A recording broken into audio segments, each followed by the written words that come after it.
just a little bit about myself. Uh, this is what I look like when I'm wearing white socks. And I show this slide to encourage people who are healthy to donate blood. I do it every 56 days. Yes, the needle hurts every time, but I'm O negative, CMV negative. They really want my blood. You'd think they'd have chocolate ice cream waiting, but never happens.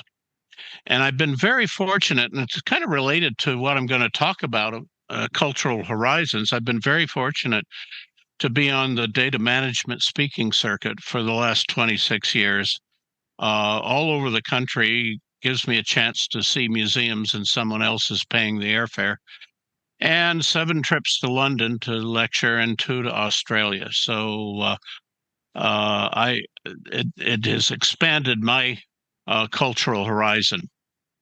Um, is SDA history relevant to today? And I guess I have to first justify this whole topic.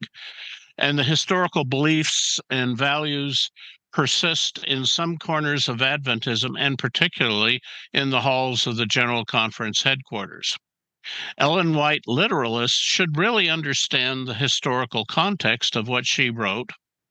And to be Adventist today is to inherit this heritage, or if you will, baggage. Some folk in the Adventist community still cling to this past. Part of it may be nostalgia. And when you interact with them, you need to understand why they think the way they do and be charitable with them.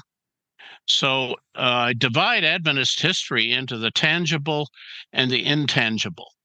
And the tangible is what you can read about in the SDA encyclopedia that's part of the Bible commentary series. And it's mostly about institutions and their life cycle. There's some articles about voted doctrine, and certainly a lot of biographical articles on key persons. What isn't as well documented is the culture and how the culture has evolved over time, and the demographics, the norms of behavior other than the standards, the pop doctrines. I don't think I've given that talk to this group, but the popular doctrines that were never voted but are believed widely at the grassroots, and some of those are problematic, and the anxieties and obsessions and the perceived threats that the believers had through the years. And that's what we're going to focus on today. And there are no easy metrics for anxiety. Uh, what the phenomenon is the saints have all these emotions, both individually and collectively. The influencers come from sermons and church school, particularly Bible Academy Bible class, and denominational periodicals. And the evidence of the anxiety can be found in unpublished personal letters, letters to the editor, and I think I did the obituary talk for this group. Obituaries are most often written at the grassroots level, either by the pastor officiating at the service or family members, and they are very candid in what they believe in that moment of stress. So we have to kind of back into the emotions of the saints. This is a model I've developed about maybe 15 years ago that helps explain or categorize all the ideas. And I'm indebted to John Jones and Bernard Taylor here at Loma Linda and La Sierra for making a distinction between the raw text of Scripture and what its multiple meanings, meaning to the author, meaning today. And from that raw text, the organized church has created a formal theology. I call it 27 plus 1 because I was in Dallas when they voted the 27. There is also, from Scripture, an enormous volume of creative, emotional, or emotive expression, poetry, lyrics, art. We'll touch on some of that. And then there's the popular theology that exists at the grassroots level. Some of it is very hurtful.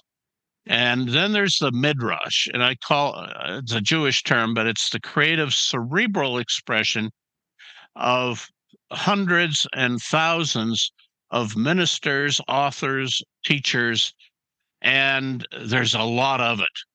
And all of this has been influenced by the world outside of Adventism, whether we acknowledge it or not. But that midrash is a major problem.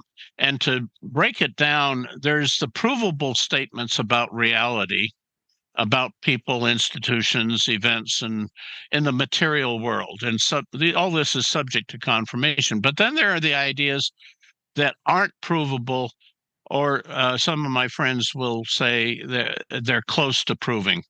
And this includes the voted doctrine, the descriptions of God, heaven, salvation, and the afterlife.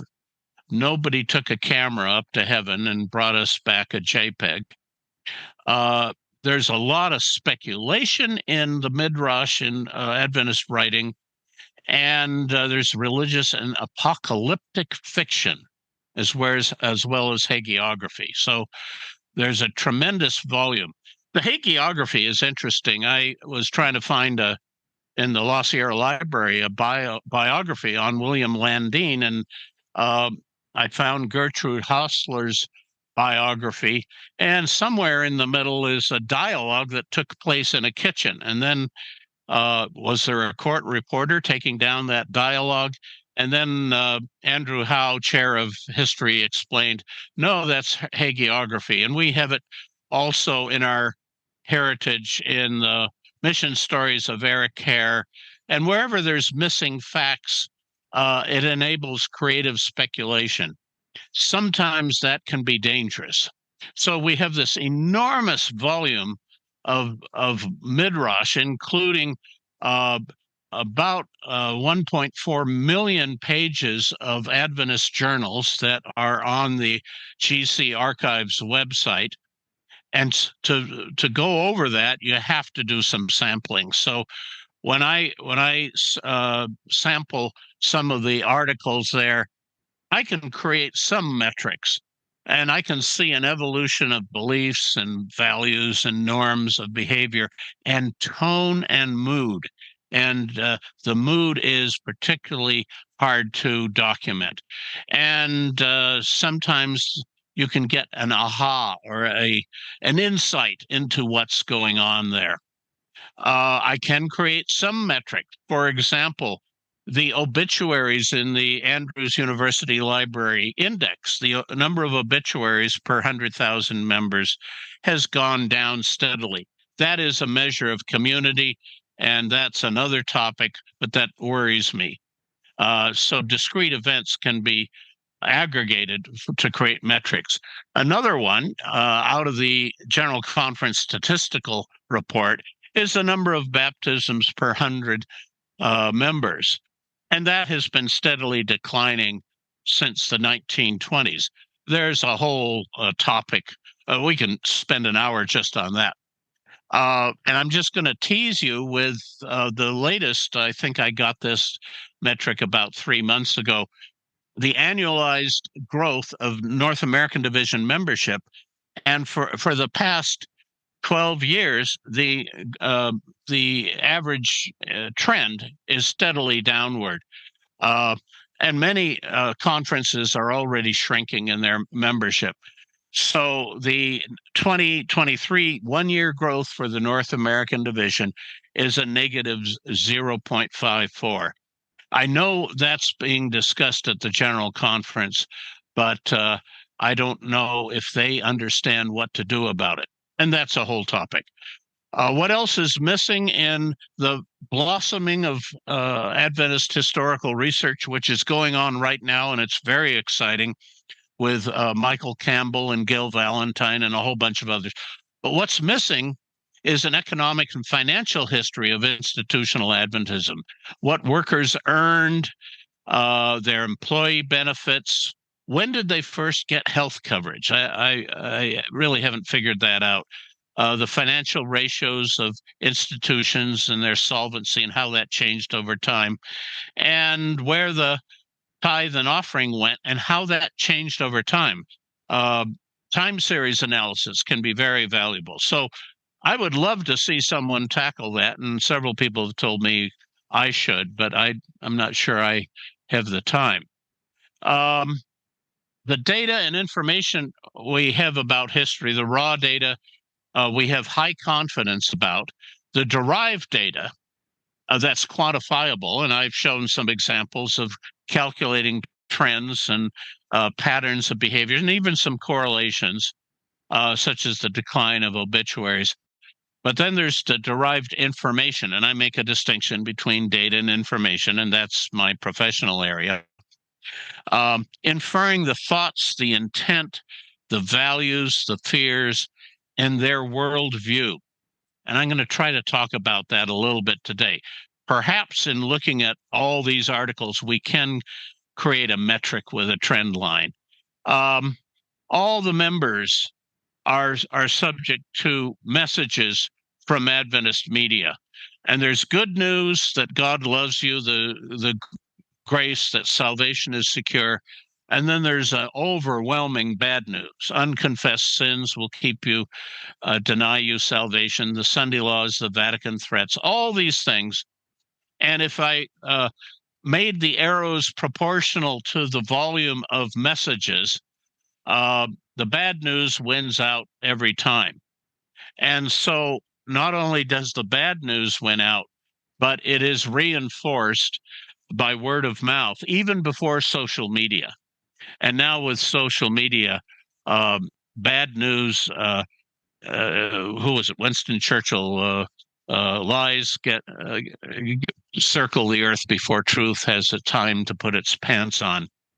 So these are the main sources of anxiety, and I'll just list them, and then we'll go through them one at a time.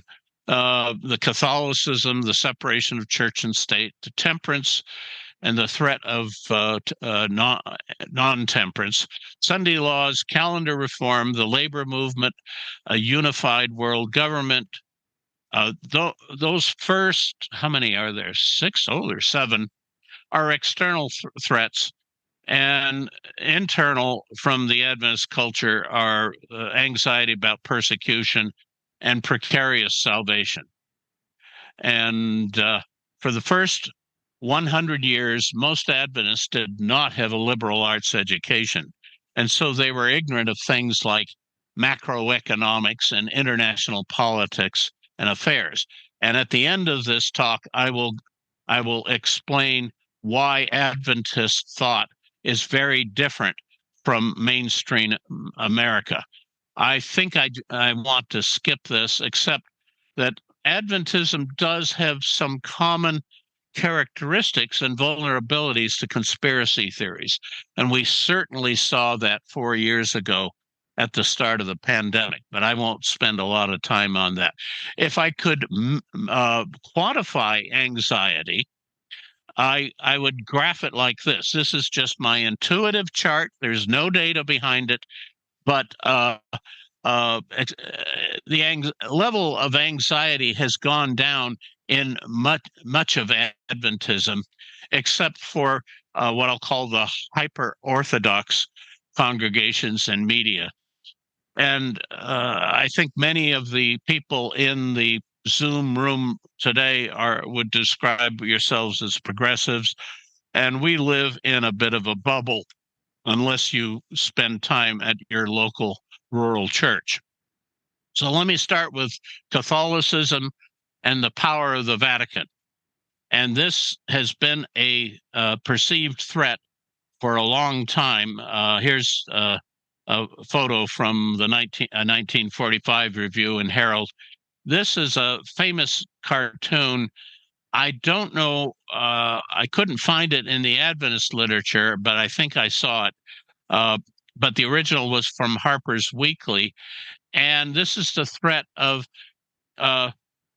Catholicism, and the alligators' mouths resemble the bishop's hat or mitre, I think they call it.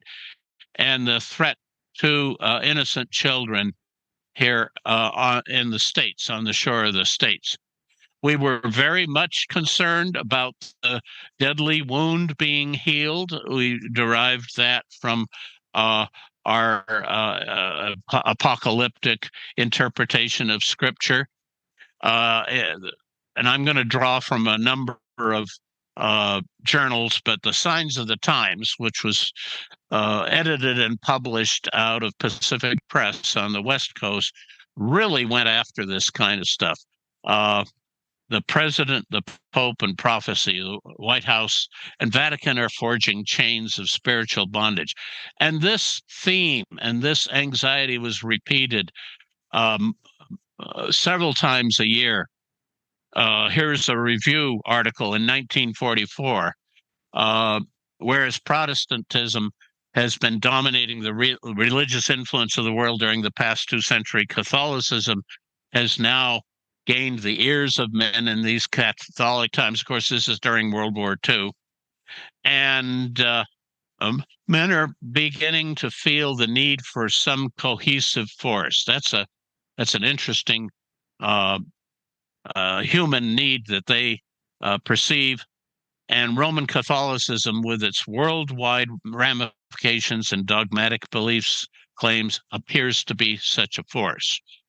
And so they talk about a papal bull reading like a page out of the Middle Ages. The more it grows and spreads, the more it is like itself, autocratic, intolerant, and arrogant. Back in 49, they were concerned about Alf Landon, the 1936 Republican nominee. Now, this is written in 49, but they're hearkening back to 36, that the United States should not have diplomatic, or he said that the U.S. should have diplomatic representative at the Vatican because it's the only Christian body that's organized on a worldwide scale. Now, I see a hand raised. If it's a question of clarification, we can take it. Bjorn, I'll let you moderate that, but I would prefer to, if you can take notes, to deal with those questions at the end. Yeah, I think we'll take the questions at the end. If we have questions right now, maybe they can go in the chat. Yeah, but I don't see the chat when I'm doing this, so. Yeah, no, I can take care of the chat. Okay, thank you. Thanks. Let's see. Another issue. This is I'm going to jump all chronologically over time, back and forth, and forgive me for doing that. But in 1882, the review had this table of the Catholic population compared to the total U.S. population and the fractional part of the U.S. population that is Catholic. And so it was from 1 in 120 down to 1 in 6 citizens is Catholic. I took the liberties of charting that. They got this from Father Isaac Hecker, who does research on this. But obviously, it was a source of anxiety back in 1882. I just stumbled on a journal called Present Truth, published out of the UK. It isn't even mentioned. It doesn't get its own entry in the SDA encyclopedia, but it was a kind of a UK equivalent of Signs of the Times, and they had this cartoon. I don't know what else to call it. It's very similar to political cartoons of the Pope eliminating the 4th commandment from the 10 commandments. And eventually they published it out of London. And then notice the keys to help us understand that this is the Pope, the keys of St. Peter. The second source of anxiety is the separation of church and state. And the review, by the way, we can do a whole talk just on the artwork around denominational publications. Notice the ornamentation around the cover page of the review. But on the second page was an ad for materials to help you, both for Religious Liberty, the magazine, but to help you combat the issues of separation of church and state and the threat of how someone is now secretly at work to bring about Sunday legislation in the District of Columbia. You start in the district, then you work across. And so they had this cartoon showing the forces undermining the American Republic and the Constitution. So here are the amendments, which they feel is a foundation of the American Republic. But underground, are these sappers and miners. And a sap is during World War I, the Welsh miners would dig under the German positions and then explode dynamite. So a sapper is a laborer who digs saps. And if we were to unpack this misunderstanding of American government and the anxiety, it would take an hour. So, whoops, sorry. I cannot see the top of my slide, so I may have to, I don't see everything on my screen, but even in 1958, the Gleaner in the Atlantic Union Conference, taxpayers' support of parochial education and of Sunday laws was a matter of concern. In the Columbia Union Visitor in 1955, there were increasing threats to liberty. So an exercise for the Q&A today is, what are the threats to religious freedom today? And boy, is that a hot topic. The third source is temperance and prohibition. And back in the 1910s and 1900s, the review made generous use of what I'll call these cartoons or political cartoons of particularly about the threat of alcohol and tobacco. And the Signs of the Times used it too. That's why the paper appears a bit yellow. There's the threat, a trap of the saloon. Your money or your life is a robbery on the street. Your money or your life is what the saloon offers. Very vivid cartoons. Satan drowning the poor fellow in alcoholic drink. The liquor industry up on the hill, inflicting the alcohol and its byproducts upon the city. The swinging between sedatives and stimulants. So you got to believe that Adventists were pretty happy when prohibition came in during the 18th Amendment. January 16 was one of the greatest days in human history. The Nebraska legislature ratified the constitutional amendment and made the U.S. the first great power to take legislative action to permanently stop liquor traffic. Well, how did that work out? The prohibition was repealed in 1933, and there was still sentiment and ads.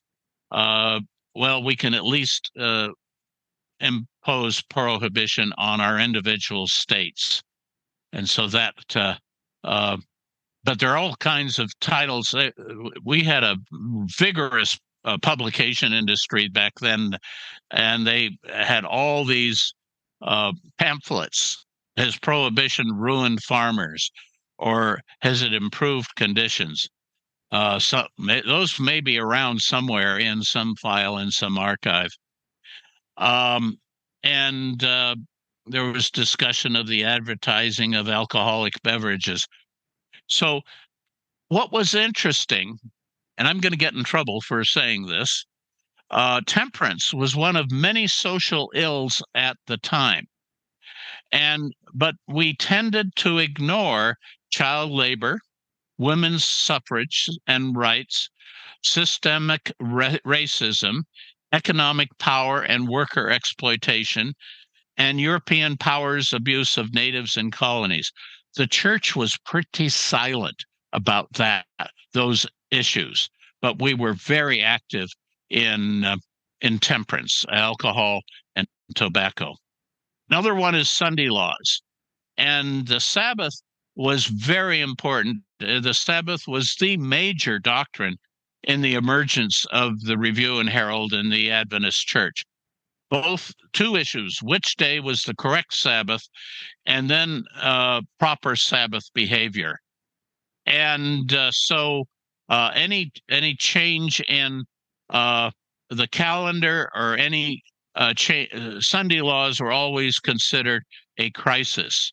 Um, uh, from Romanism, there is only one religious tenet, which is strictly papal, that Protestants are requesting the state to enforce by law and compel all the people to observe it. That is Sunday as a day of rest and worship, not just a day of rest. No other religious institution held in common by Protestants and Catholics is being enforced by law. So this was a threat, compulsory Sunday observance. In 1919, there was plenty of inks devoted to various organizations. Here in the District of Columbia, there was a pastor's Sunday law committee, and here's the text of the promotion of that.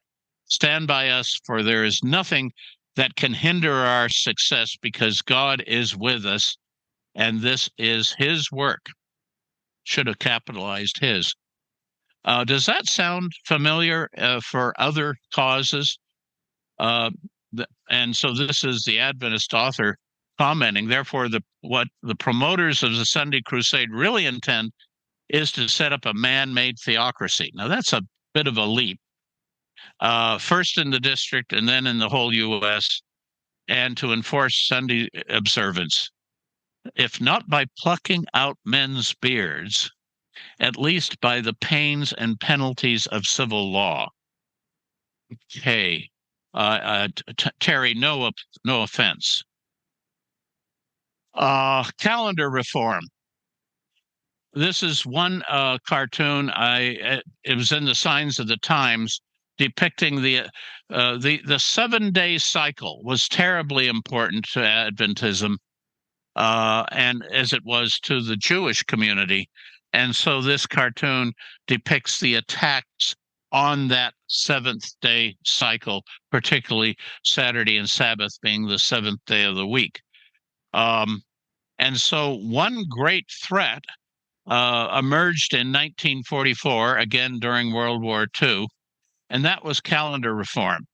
And this issue of the Review and Herald devoted 6 pages to calendar reform, a matter of great urgency requiring the immediate attention of all our workers and church members.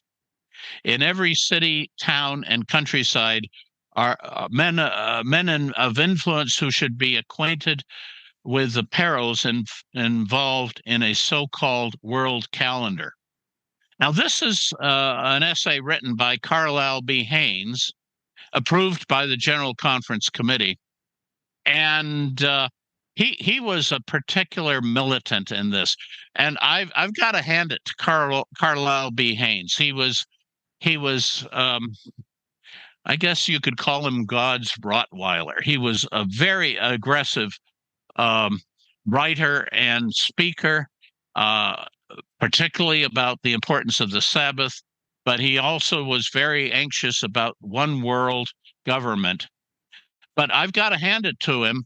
He was also a tireless warrior on behalf of the rights, both Sabbath rights for everyone and Sabbath rights and non-combat combatancy for Adventist servicemen.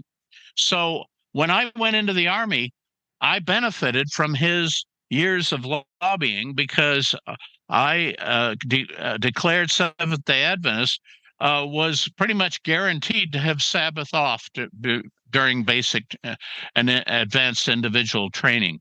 So I've got to hand it to Carlisle B. Haynes. Anyway, he's concerned that after 1944, there will be no more weekly holy days as we have known them through the century.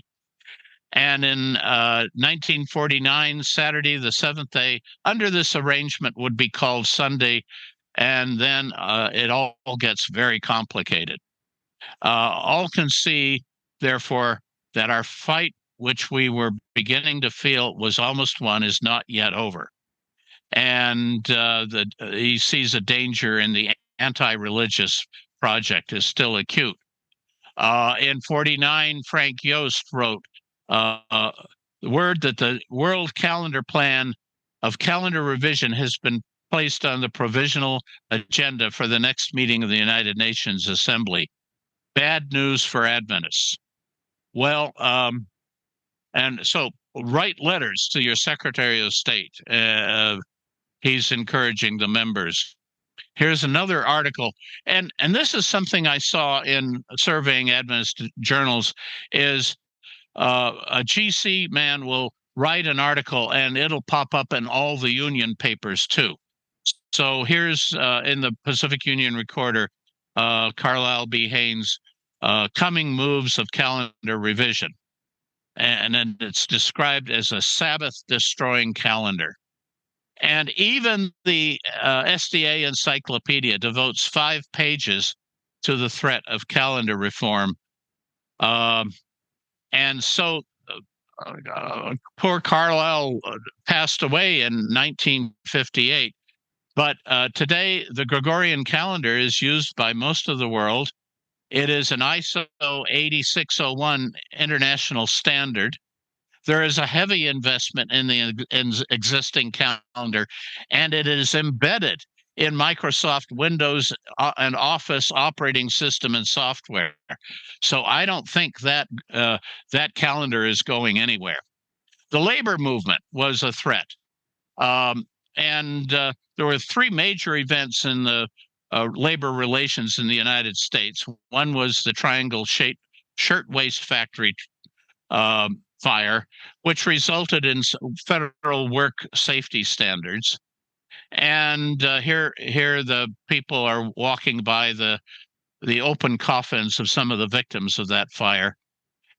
And then the NLRB, or National Labor Relations Act of 1937, or the Wagner Act, was celebrated by labor groups all over. The third major event was when Ronald Reagan fired the air traffic controllers in 1981 and basically expressed his power over the labor unions. Well, even later in 1981, this is the North Pacific Union Gleaner, is discussing accommodation agreements to support SDA church members in refusing to join a union. Now, that is separate from refusing to work on Sabbath. Both are can be problematic. In 75, public employees soon to be unionized. So Ellen White's statements about labor unions, and she was basically against them, resulted in denominational policy and statements crafted by church leaders who are, by the way, management, because managing institutions is easier with malleable, compliant employee base. And the denomination's historic reticence on human rights, except for Sabbath and freedom of faith, I've pointed that out. So I remember where I stood at the back of the chapel when John Stevens said, "Pursuing human rights is inherently selfish and therefore inherently sinful." And we got to wrestle with that. In the meantime, in reality, according to the Bureau of Labor Statistics, uh, the share of U.S. employees has dropped, who are in unions has dropped from 20% down to 10%. So then there was the one world government or unified world government, and they were very concerned back in 1919 about the League of Nations. Instead of being performed upon political lines alone, will have its basis on a religio-political foundation. And this is forecast in Isaiah. We believe with conviction, with a conviction that amounts to assurance. That's interesting expression, a conviction which amounts to assurance that when the proposed league between churches and nations is consummated, it'll prove one of the greatest engines of cruelty the world has ever seen. So they were quite opposed to the League of Nations. Well, the League of Nations really was crippled by the fact that I think it was the U.S. Senate refused to ratify our participation in it. The building went vacant in September 1939, which, if you remember, is when Germany invaded Poland. And the palace was unoccupied all through World War II, representing its impotence. And it was dissolved and liquidated in 1946, and the assets transferred to the United Nations. So there was also anxiety in the review in March 1944 about Dumbarton Oaks. This is an estate in Northwest Washington. It's an example of a location becoming an event, just as Pearl Harbor became an event. Well, Dumbarton Oaks was the seat of the uh, conference that was a precursor to the United Nations. And so the review was concerned about that. The world peace and a better world was the goal, but they're worried about government by executive order, enforcement of UN resolutions through military.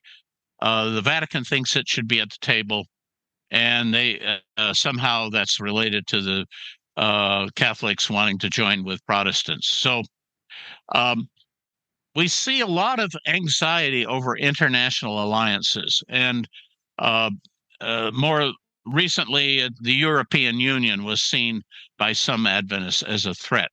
I don't see it as that. So those were the external forces. I need to change the title because I see 7 external, not 6. And then there's persecution. The imminence of the second coming, the signs of the end, tell us it can't be long away now.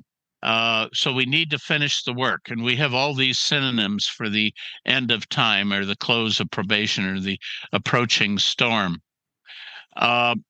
This is very revealing about their soteriology. This is also a proper time for serious self-examination to inquire of the Lord regarding our own readiness for the things that are just ahead of us. Carnal security and love for the world should be put away. We should earnestly seek to be covered with the garments of salvation, with the robe of Jesus' righteousness in preparation for his coming.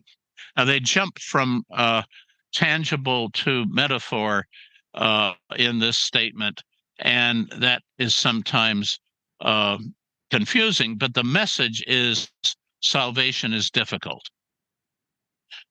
Can we escape persecution? And they're mixing salvation and persecution together in a lot of this rhetoric. Can the loyal and true commandment keepers, witnesses of their latter day hopes to escape all trouble and persecution? The answer is no. In view of the truly solemn role that we are to take in the plan of God, and that has to do with the universe watching what's happening here, at the very close of this Earth's drama, what sort of people ought we to be? And now we're going down a road about towards perfectionism. Then there was the apocalyptic fiction, and what's her name? Clancy Rogers at Avondale did an excellent talk for the PUC class about apocalyptic fiction. The major one was by Mary Kay McLeod, or back when she was Mary Kay Silver back then. And here's a quote from Ellen: "Not 1 in 20 who are on the books will be ready to save." Got to ask, what does it mean to be ready to save? And so there's a salvation question there.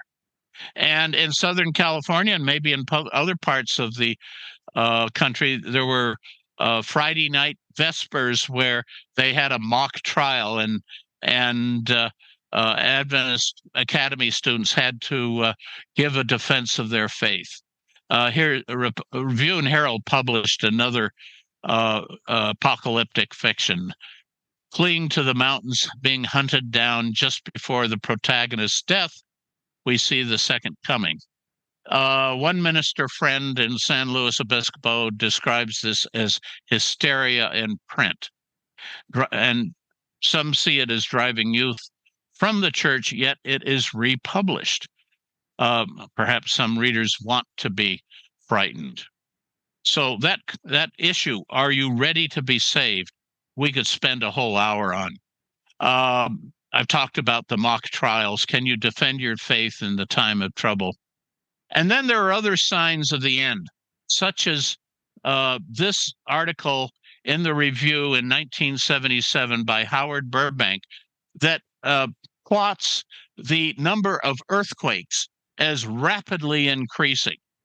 And I was working in Fullerton at the time, across the street from Cal State Fullerton, which gave me an opportunity to take that article, walk across the street to the geology department at Cal State Fullerton, and ask some scholars, is there an increase in earthquakes? And they said, no, there isn't.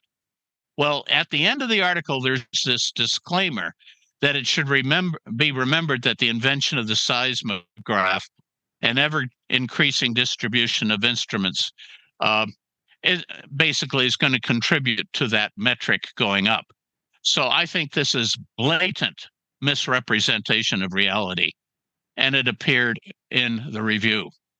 Sam Bakioki is concerned about who changed the Sabbath, even in this 2022 cover story of Signs of the Times.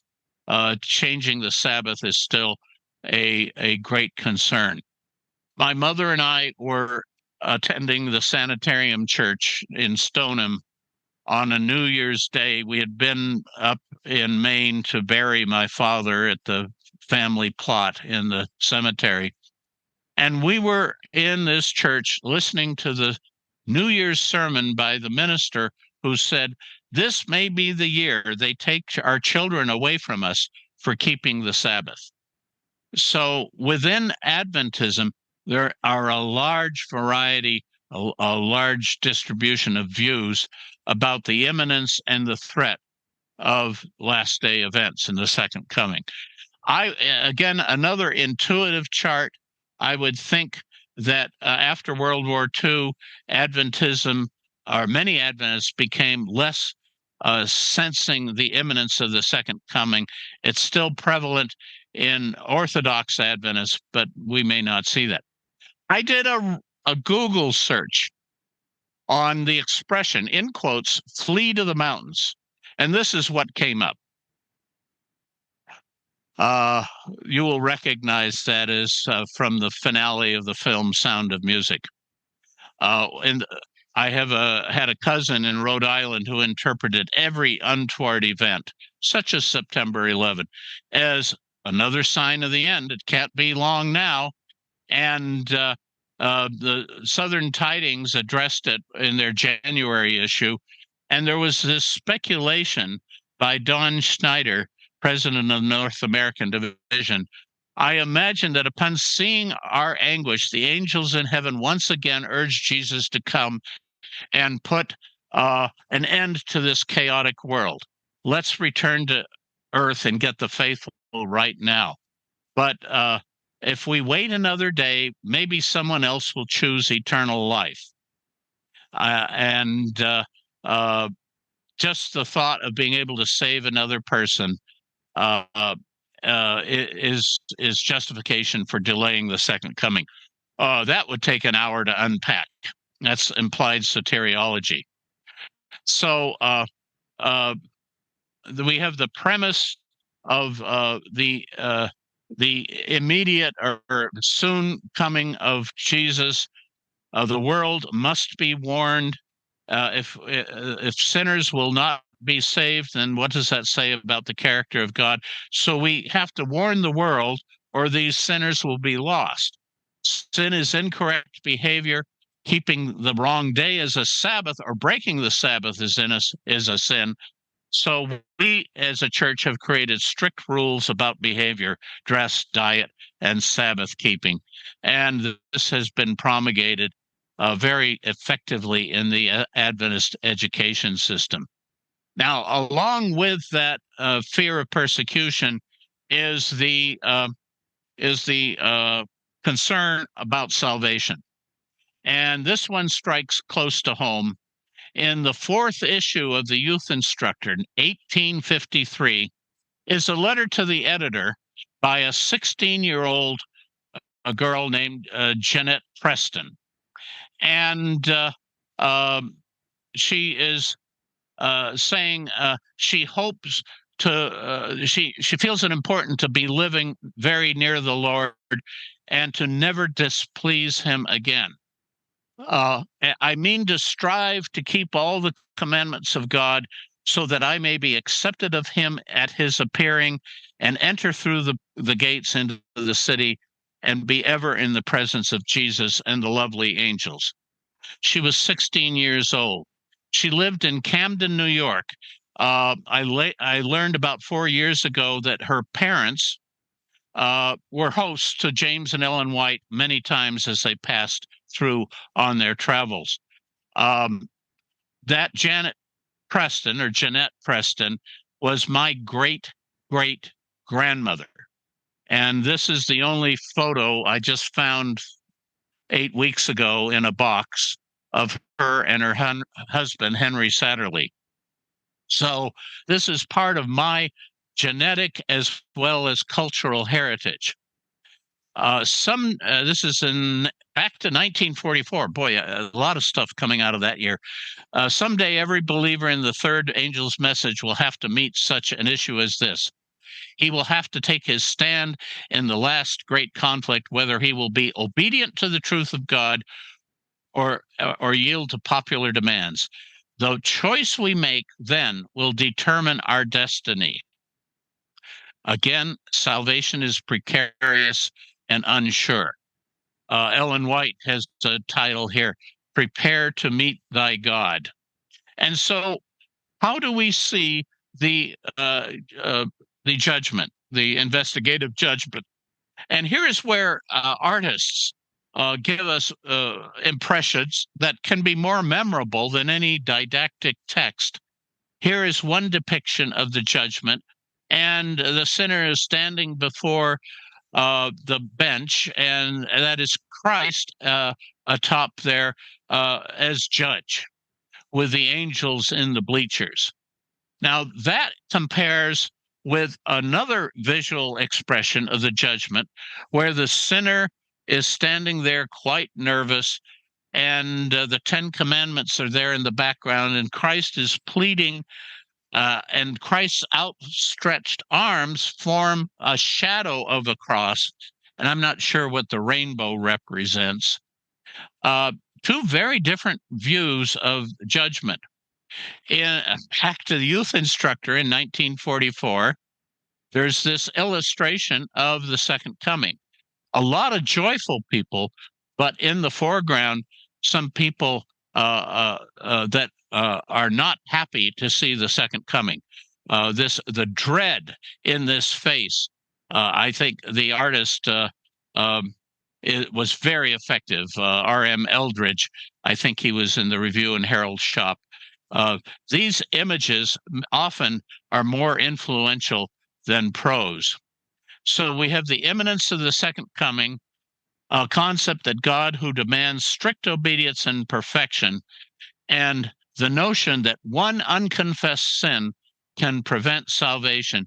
These combine to form a high level of anxiety among Adventists and even innocent children. And I won't tell the anecdote that on the campus of that reinforces that.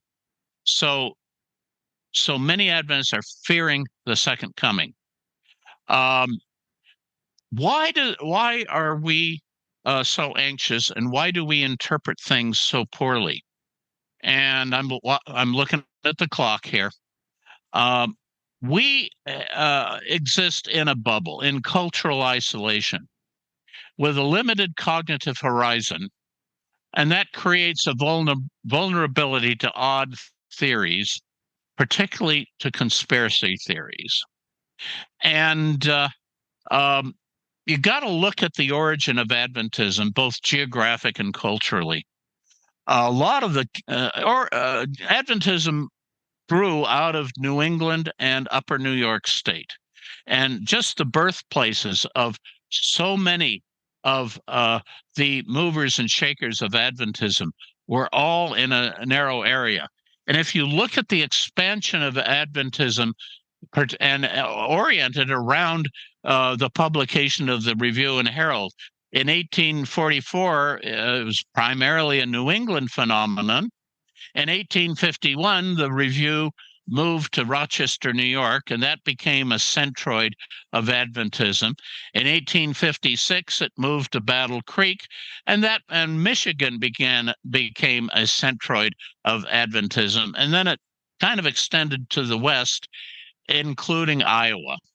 And Iowa is kind of special because Iowa is the birthplace of two uh, GC presidents. It is also the birthplace of HMS Richards and Donald E. Davenport, missionary to China.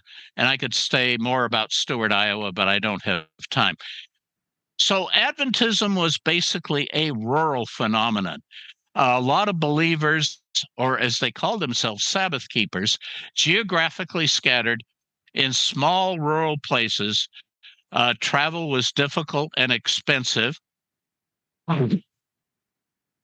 Um, and there was a minimal range of information sources.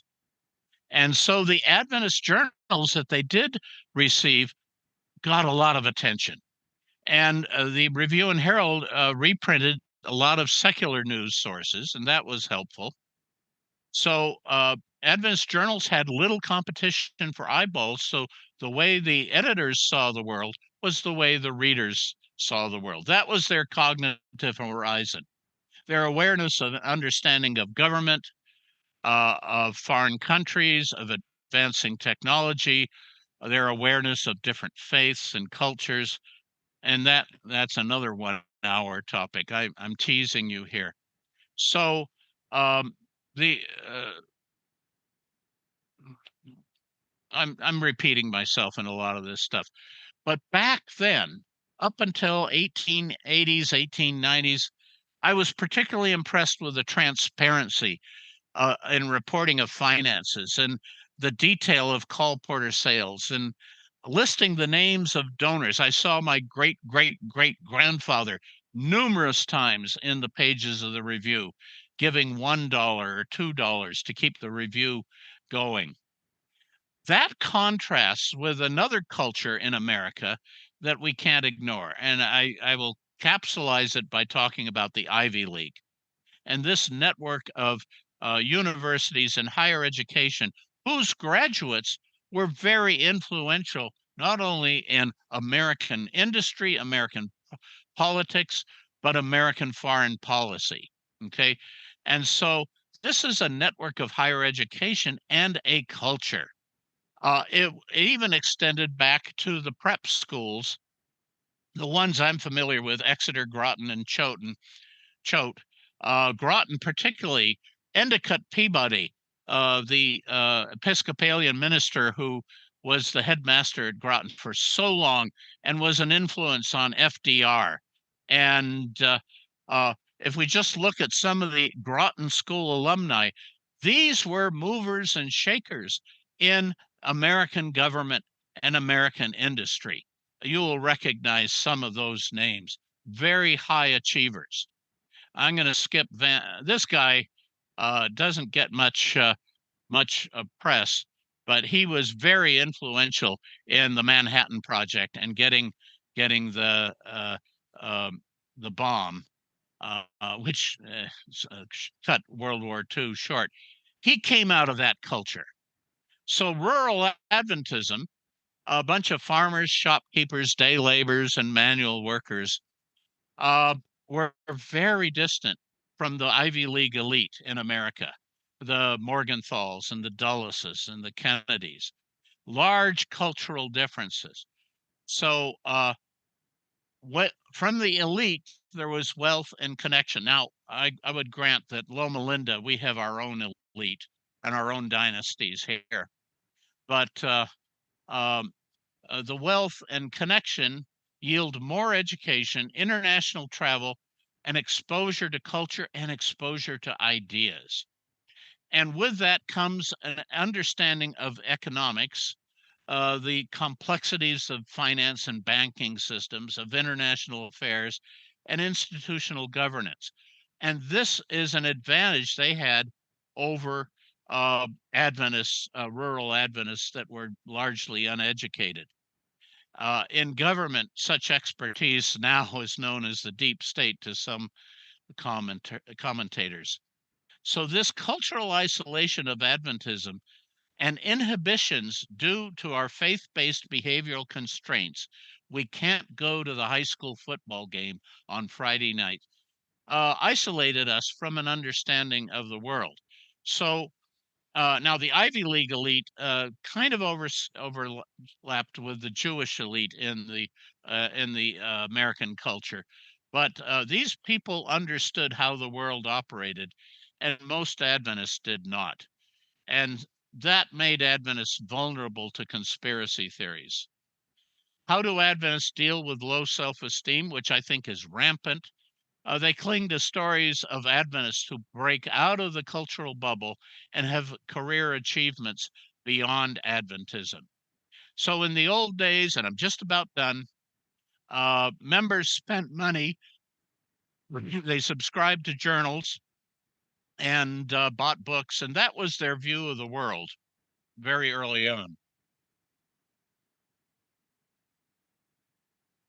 Ink on paper was the primary media, and it was also a stable revenue stream for publishers and authors. Today, members spend less time with denominational literature. Um, Journals subscriptions are declining. Book sales are declining. Book and Bible houses are closing. I'm using archaic language, I know. Uh, there's more competition in American culture and media for eyeballs. So publishing revenue has declined, and there's less royalties for the authors of text. So back then, the Adventist cognitive horizon was very limited. We were in a bubble, and now it's very different. Members are better educated today. The apocalypse seems distant and unlikely to progressives. The scary content is less credible, perhaps. There's less member tolerance for hysteria, mostly. Adventist media content and ideas are less competitive for attention given all the technology supported media that we have today. With lack of visibility in the declining union papers, the institutional church and its activities are less relevant to many members.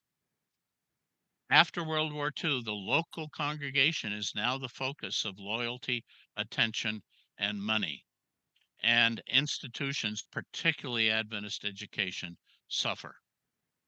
So here's another teaser. If we really analyze the membership decline in North America, there are four major areas of causal areas. This is an engineering root cause analysis. One is the loss of doctrinal credibility on some issues.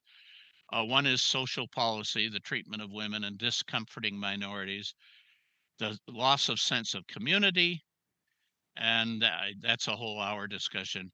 And our message, our evangelistic message, is lost in a noisy world. So, question for discussion: what credible threats does the Adventist Church face today?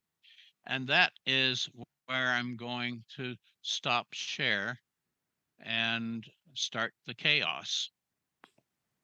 And Bjorn, I'll let you take over. Thank you very much, Michael. What a stimulating presentation. I'll ask for hands to go up as I ask the first question. I don't see any hands yet, unless I'm not seeing things on my phone. So please do put your hand up, and we'll. Thank you very much, Sherry, and we'll get this conversation started. My experience with Zoom is when they raise their hand, that pops them up to the top of the matrix. As is mine. I've been demoted to my phone because my wife needed the laptop. So I was just hoping that translated to the phone app too, which it seems to have, because Sherry's hand is at the top there. Real quick, Michael, I was in Paris this week, and I was covering some activity. It was basically evangelistic material distribution done by a fairly conservative group of ASI affiliated Adventists, a lot of young people, and I had conversations with many of them just to kind of get in their heads and understand where they were coming from. And I remember one question by fairly young person. She asked of a GC employee that was there and was kind of helping coordinate things. And she mentioned that there was a guy that I think she worked with. He felt so compelled to hand out literature that he just couldn't switch it off. So he had like a real guilt complex. In that, if he had any free time, if he enjoyed himself or whatever, people would be lost because he wasn't handing out this stuff. Yes. You know what I mean? So, and I was actually impressed by the response from the guy from the GC.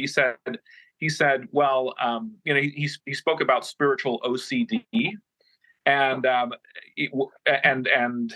we spoke together about the fact that Adventists can definitely have that. And I remember as a teenager, I felt like I had it, where you can't switch all the time, and you're driven by fear and guilt and this and that. Do you think we are more susceptible to spiritual OCD than others, or? I'm not a psychologist.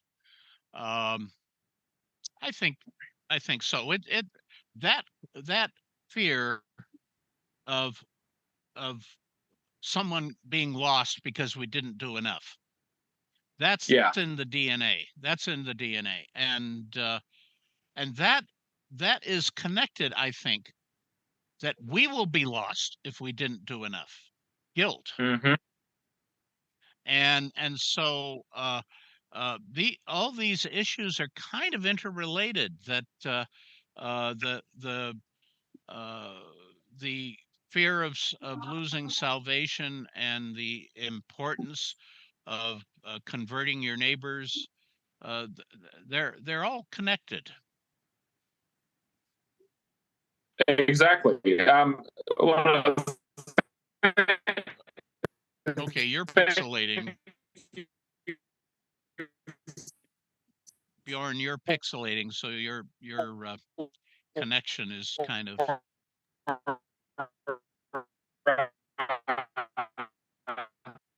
Yeah, we're losing. Thank you Bjorn. for tackling that. See if I can get Sherry to unmute. Okay, I'll be right back here.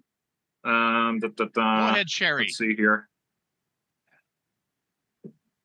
Okay. Are you back with us, Bjorn? You have I think I am. You have two frames up. I hope you know that. I do know that. Let's see. Can you guys hear me right now? Yes. Okay. All right.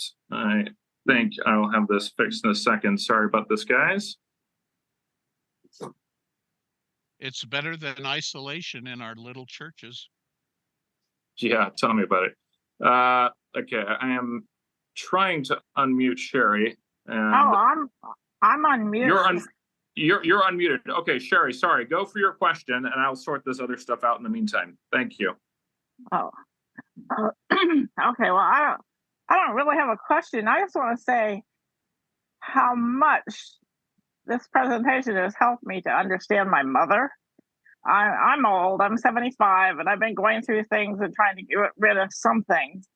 And I have a huge box of poems and things that my mother wrote for her entire life. And they are so anguished and upset and fearful. You know, was she going to make it? What did she need to do? She went to Forest Lake and the academy, and then got her nursing degree. But through the whole thing, I have these writings and letters, and I just thought she was such a disturbed person. And I mean, she was her whole life. But this has truly helped me to understand what was around her as she was writing these things.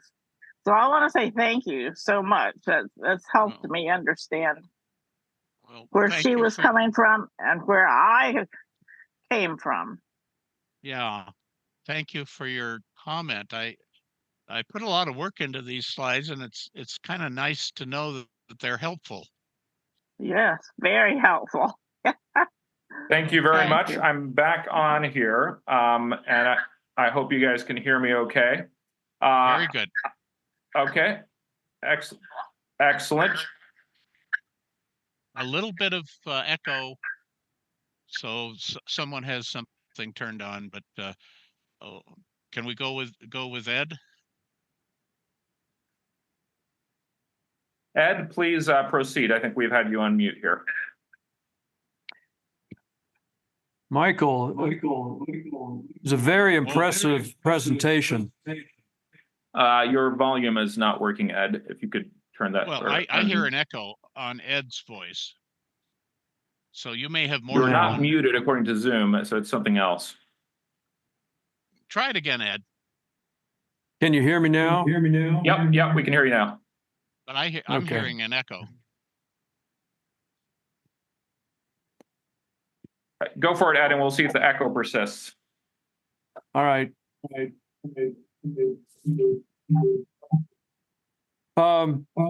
Impressive presentation, Michael.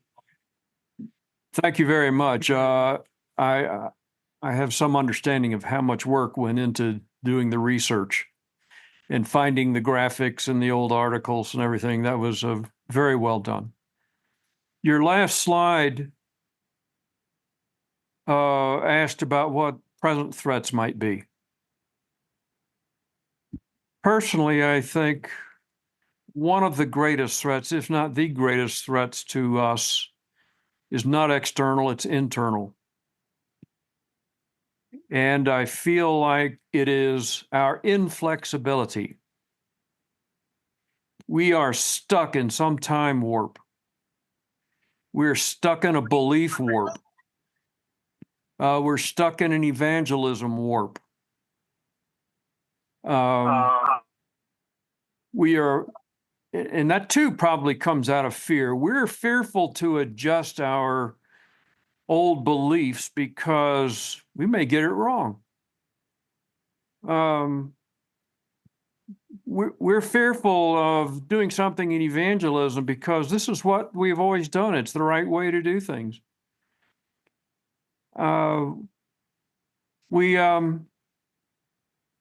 We continue with a focus on prophecies and days and years and doctrines in the face of a population who is increasingly not oriented toward the Bible at all. There has to be credence given to the Bible in order to believe what it says. So how do we evangelize people in that category? which is an increasing category, rapidly increasing category. No, we've got to stick to the old. We're very, very inflexible. And if there's anything that does us in, I think it probably will be that we'll grow increasingly irrelevant in a world that's moving along without us. So I think that's one of our greatest, if not our greatest threats, is the internal threat of our inflexibility. I would agree. And that's an hour topic, because, and I'm going to be tackling it with a Lossier group next month. What is the boy? I'm hearing a lot of echo. I'm muted. Oh,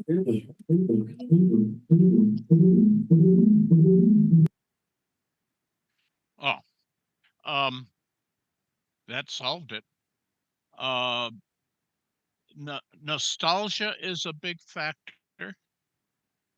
We feel more secure in using the old techniques. We feel more secure with Adventist education as it used to be, and evangelism as it used to be, and quite frankly, the the current historical research on Ellen White's writings is a major threat to her inerrancy, and a lot of people, both at grassroots and the general conference, are pegging their entire faith on quotes from Ellen White, assuming that she is inerrant and authoritative, and what she writes is universally uh, uh, mandatory or authoritative, and that just doesn't fly with reality. And again, that's I don't. I would like to participate in a guided discussion where we look at what the future of Adventism is like. I have some slides about some congregations that are pushing the envelope to attract young people, but that's out of scope for today. Thank you for that response and thoughtful question. Gene, you are next here. I'm asking you to unmute, and then we've got Stovall's at. Okay, Gene, it looks like you've unmuted. The floor is yours. Okay, can you hear me? Just about. If you speak up a little bit, we'll hear you better. Can you hear me now? Still not great. And now is it better? We can just about hear you. So if you speak at the top of your voice, I think we'll grasp the question. Okay, now how is it? It's all about the same, but Oh my gosh. I can understand you. Is it we can Jean understand or you. Jean? We won't live in fear. How do we pronounce your name? It's Jean, because I'm in Jean. Canada. Jean, Thank okay. you. Yes. I have two questions. The first one, but I need to thank you. This is a great presentation, and I've learned a lot from this presentation today. Thank you. The first one, anxiety is fear of the unknown.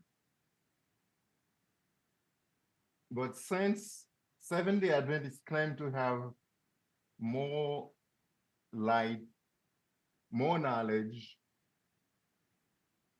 than the other denominations, than most Christians, why should they be so anxious? Why should there be so much anxiety when the church has more light, more knowledge than most Christians? The second one, in light of present day knowledge and research, is it possible for the church to update their beliefs and prophecies? And if that were to happen, what would be the effect of that? What would happen next? Thank you. Say the second one again. In light of all the knowledge and research that we have today, Ah, is it possible for the church to update their beliefs and prophecies? And if so, what would be the effect of it? okay. I don't think the church is heavily invested in the traditional worldview. You will find Adventists who still think that Catholicism is a threat, and these other things are a threat. But with the if you what I didn't say but should be obvious is most of these threats are not threats anymore, except for the existence of the Roman Catholic Church. And so, in a sense, for a thinking Adventist, um, that causes the church and its spokespeople to lose credibility. And so, how does the church restore credibility to an entire generation of young people that are leaving? And that I don't think it's possible because the General Conference is too invested in the notion that everything Ellen White wrote is inerrant and authoritative. Does that answer your question, Yes, but John? I'm still kind of thinking that we need an update in the church Oh, because yes. we have to have an update sometime, somehow. hmm And so there's this tension between progressive thought, often occurring on college campuses, sometimes with the door closed, for the sensitivity of the discussion and to protect the participants. There's a tension between progressive thought and the old guard. Has my volume fallen off? I think your volume has fallen off a little bit, but we can definitely hear you better than Jean. But thank you very much, Jean, for those questions. And I think we can all agree that the Adventist Church needs an update. That's a good way of putting it. All right, I think we're over to James. Do you have a question? Well, sort of. It's been somewhat addressed, but an observation is there were so many fears and anxieties listed in this presentation. Sorry. The top of my mind says, well, no wonder they wanted to flee for the mountains. They were scared of everything.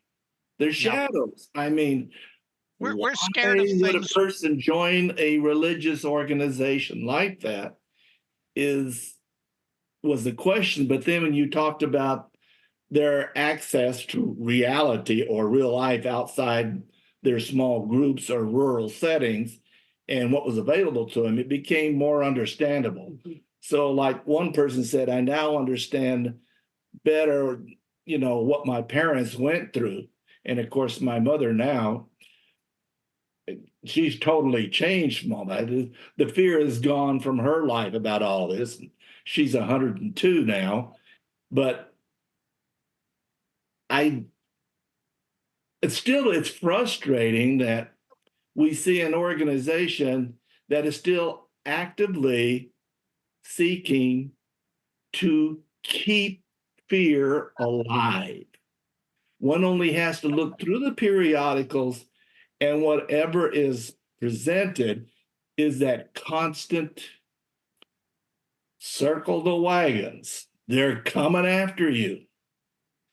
And some of our larger churches are even, to a certain extent, beginning to go that way as well. So Within Adventism, our larger churches? Yeah, there are some that are starting to go that way as well. Okay. I can go and find their sermons, and it's like, what? But anyway, good presentation. I can understand some people why they say, I'm out of here. Fear is is quite understandable in light of ignorance. It's natural to be afraid of things you don't understand, and that I think is true about uh, a complex economy outside of the church, the U.S. economic system, the banking system. I think the Ivy League folk were brought up to understand it and not fear it. There's only one Ivy League graduate, I think, that engages in conspiracy theories, but the most of them are pretty unafraid of what's going on. Well, they're concerned about trends, but they're not worried about boogeymen. Okay. Thank you, Michael, for that. We have a follow-up. Michael, could you move your mouthpiece a little bit closer? I think that might help the volume situation. Well, I can try. I think that may have already helped. Okay, there was a follow-up question. Sorry. An observation. Yes. Your last slide, as Ed said, what obstacles? And I think that it goes back to the inflexibility, the church's exclusion of half of its membership from leadership positions, and the greater understanding of science and biology, and the church's rejection of people who have other than heterosexual leanings built into their biology. I think that is two of the major things that are driving young people and some of us older people away. They just don't have a lot of respect for the GC for those things. You have hit the major factors, yeah, and you did it very well. Oh, thank you. And thank you for your presentation. I appreciate that. Thank you very much. We're on to Doug. You've unmuted, so if you're good to go, let's hear your question. Thank you, Michael, for the presentation. It really resonated with me, helping me understand not only my parents, but my parents' generation and my wider Adventist family, extended family, and how they were raised, the things that mattered to them, the things that they would say to me, both when I was young and maybe to a lesser degree now as an adult. There were two books that I've read recently, both from non-Adventists, that really were very helpful and fit so well with your presentation. One was called The Sin of Certainty by Peter Enns, and it's been around for a while. The title initially I thought was a little irreverent and seemingly non-Adventist.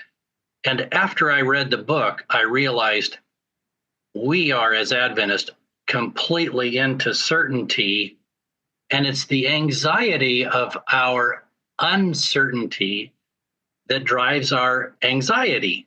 We want to know everything is locked down. We want to know our salvation is locked down, that the status of Jesus, was he human or was he not human, and to what degree was he human? And that's why we've got 20-something and more going on. And it just really, really illuminated after I started accepting the fact that what he said had way greater implications than just his writing as an evangelical. And then I read this book by Brian McLaren, Do I Stay Christian? And the first 10 chapters were reasons to say no to staying Christian. And there are many of them. The last seven fit Adventism, not in specifics, but in generalities. The first three preceded Adventism, so they couldn't have been a part of Adventist thinking. But the last 4 through 6, institutionalism, money, white patriarchy, toxic theology, lack of transformation, constricted intellectualism, and demographics. And after reading each of those, it was just like, wow, does that describe, not in specifics, but in generalities, does that describe Adventism? And I was so glad for the last section of the book that helped me come to harmony with this idea of seeing Adventist in the best way that I knew how. And you have helped enormously put Adventism in that context. And I just want to say thank you, thank you, thank you. An evangelist that admits his uncertainty probably isn't very effective. True. Thank you. Well said, both of you. Ray, I think you were in the line. You dropped your hand, but are you still? Do you still have a question? Yeah, I'm still Okay, I'm good. still here. Yeah. First Excellent. of all, All right, over to you. I'd like to thank you, Michael, for an excellent presentation. It was very comprehensive and it helped me understand things a lot more. My mother lived till she was 95, and in her early 90s, I can remember talking with her, and she said, "Will I be good enough to be saved?" And I said, and it made me really sad that she lived a whole life as an Adventist from a child, afraid of, was she good enough? And I must admit, I grew up in the 50s and 60s, and the whole, you were afraid of things. And it wasn't until people like Des Ford suddenly started to talk about grace. You know, it's not what we do, it's what Christ did for us on the cross. And that was amplified for me with reading books like What's So Amazing About Grace by Yancey. It really, really made me realize that what I'd gone through in the past was a totally wrong view of God. So the question was posed, where do we go in the future? To be honest, I can't see, the GC seems to be really full power, looking to try and retrench the situation, to move backwards, to control things. And I don't think they can go forward, because if they did change and say we've got to look at things differently, they would have to admit that they've been wrong for so long. And I don't think they can ever do it. So I think they're in a situation where they have to keep going the way they're going. And I think those of us who think differently have to think differently and do what we think is right. So again, thank you very much for your very comprehensive presentation, Michael.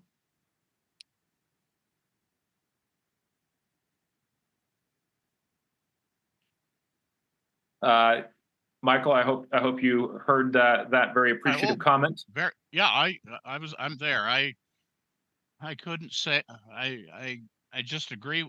In fact, I've heard so many comments that say things that I couldn't say because of my job. Yeah. Sure. Yeah, we understand. Your audio is fading a little bit, so I'm wondering, is there another audio solution for you, like straight from your computer or laptop, or I'm wondering if your headset is.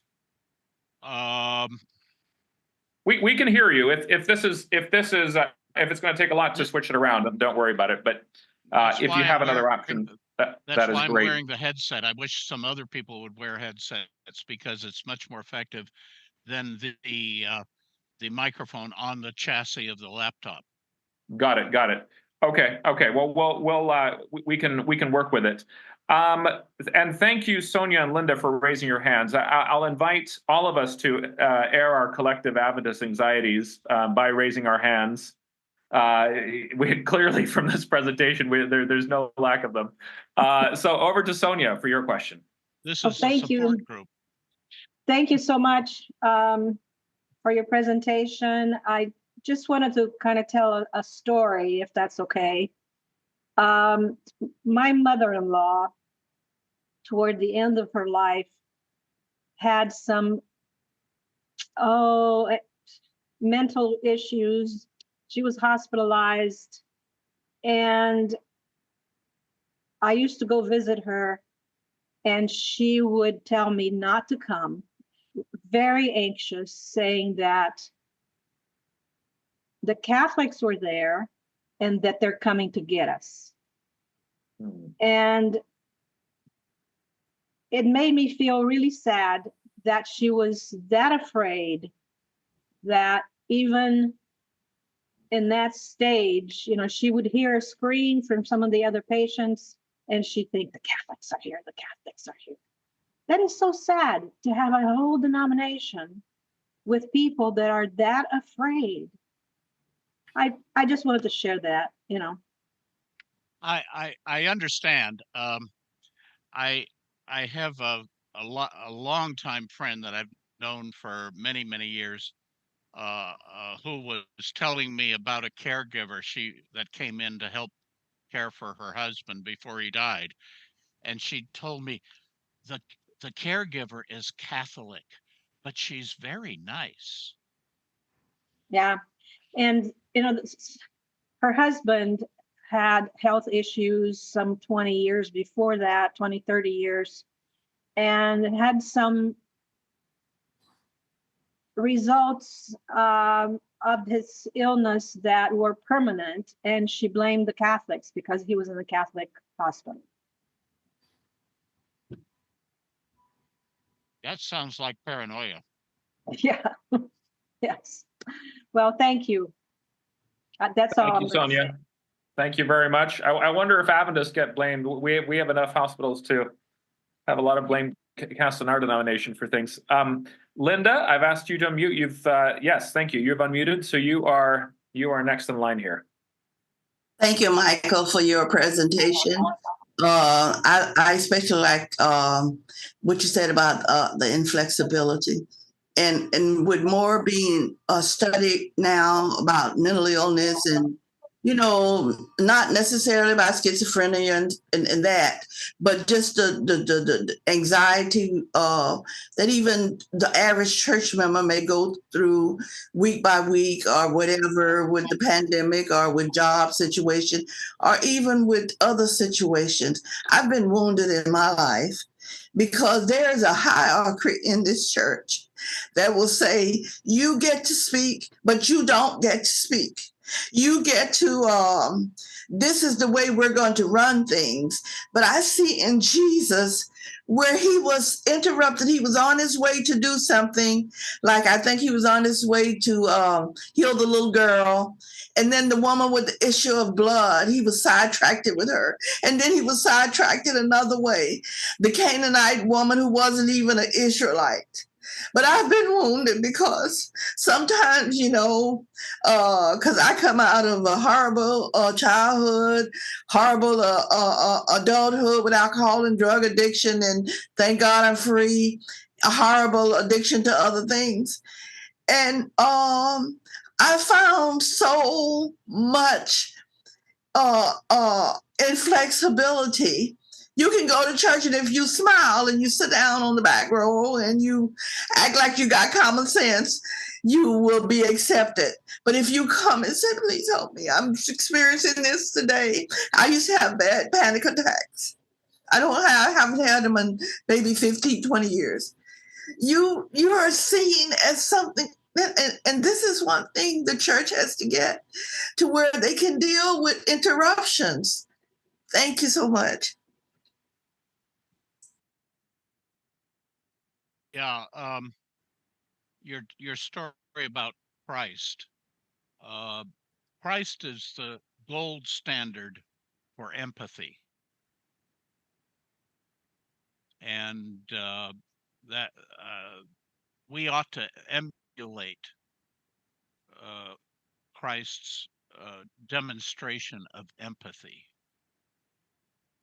Here, and thank you, Linda, for sharing so openly. We, what I love about ATSS is that we're a family here, and that we're a church, albeit online, and so I think it's beautiful that you shared straight from the heart and shared real frustrations going on as we speak in church. So I'm grateful that you were vulnerable with us.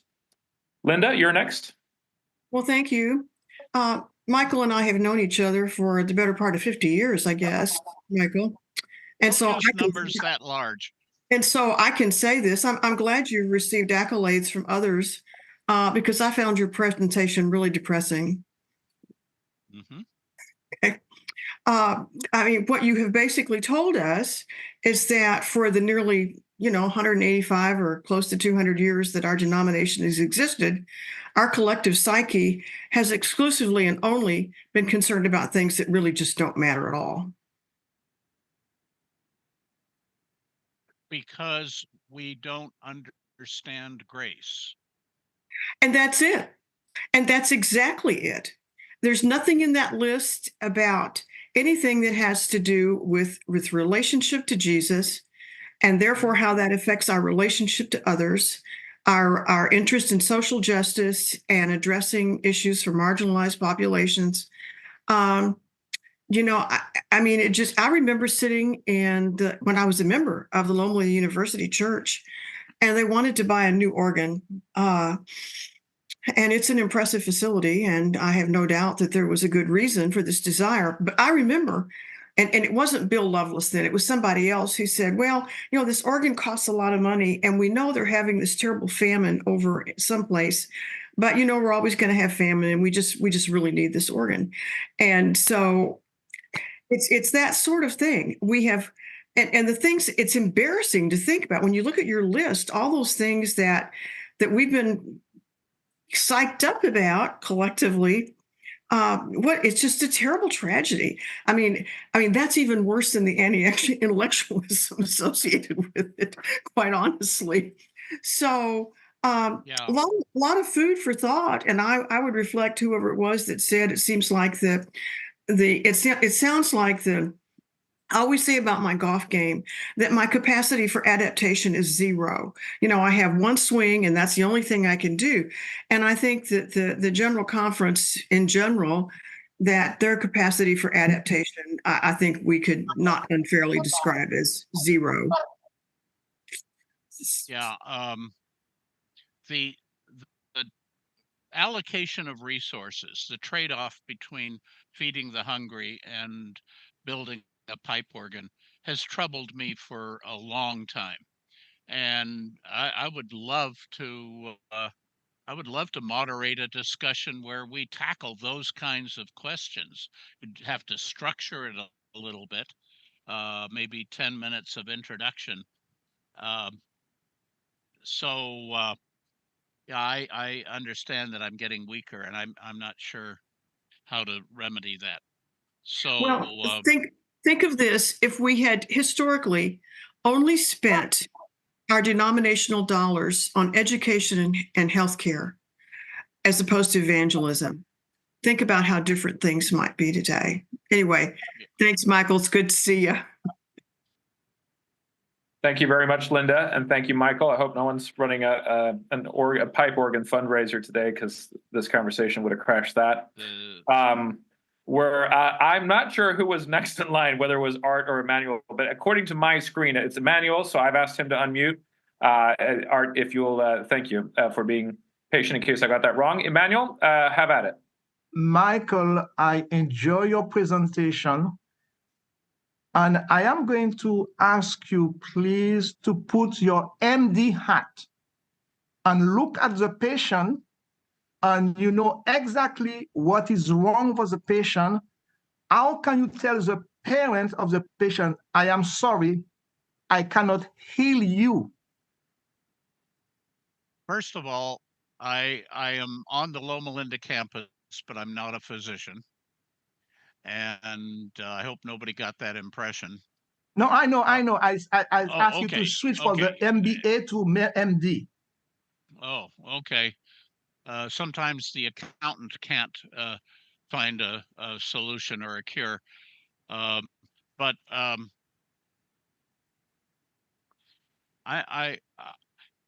tell you that if I were totally candid in the in my assessment of the future of the Adventist church, it would be depressing. And I feel an obligation not to annoy or depress people needlessly. And so I have to find this balance of candor about my assessment versus upsetting people. And I imagine I've upset some people nearly upset Linda Nottingham, but I I'm concerned about that. When I speak, talk about anxiety. When I speak to a forum chapter in a dark chapel where I can't see the faces at the back of the room, I worry about them, and that inhibits me. So I that's why I like to see people leave their cameras on. I can kind of watch their faces like the Stovall's. So um, I'm not sure I'm answering your question, but what do you tell the parents? Uh, that's a hard thing to do. You've asked a tough question. Because I think it's the situation in which we are, because we have an elephant in the room, and the elephant in the room dictates everything. And if you deviate from 1 degree of 1/10 of 1 degree, you are the devil father. I've never heard that expression. I'm loving the wide use of metaphor here. That was invigorating. We're way out on the edge. There we go. I'm trying to think of more metaphors to throw in there. But thank you, Emmanuel, very much for your question and comment. Art, you're next. And as I call on Art, I'm calling on a number of more hands to be raised. This is something I think that we all suffer from some level of PTSD, having grown up Adventist. And I don't mean that only negatively, but I think it's a common feeling. So I think we can all discuss this and have questions. Art, over to you, please. Well, first of all, I'll start off with a positive. I agree that the way to find out if you're saying the right things is to look at the Stovall's. If I make a comment in the chat trying to be clever, I find out whether or not I really was by the way they react. So let me just make a few comments. When I was a child, I thought of as a child. When I grew older, I put away childish things, and you would think that institutions could accomplish that as well. Think about the things you looked at and the way you thought about things when you were a child. You have changed those views. All of us have changed those views countless times as we matured. But unfortunately, the church resists maturation. Not to say there hasn't been change, there has been change. But I view the church and the leadership of the church as being somewhat like certain politicians who get caught saying something incredibly stupid.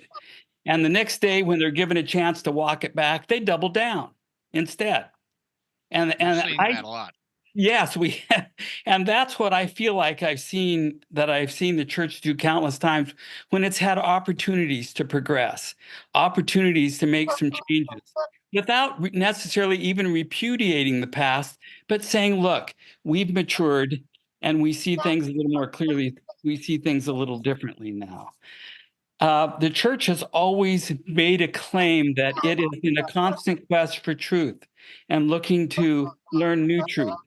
But instead, what we see is we've listed these truths, these fundamental beliefs, and we lock them in this metaphorical lockbox, and we put chains around them, and we can never venture outside them. That's not how you reacted as a child as you grew older and matured, and it's not how an institution should act either. I'm going to suggest one other thing, and that is the Great Disappointment is often talked about in Adventist history. It happened on October 22, 1844. I think that same term can be used to describe how a lot of us feel about the church today. It's a great disappointment. Okay. I'm going to use another, I guess it's a metaphor.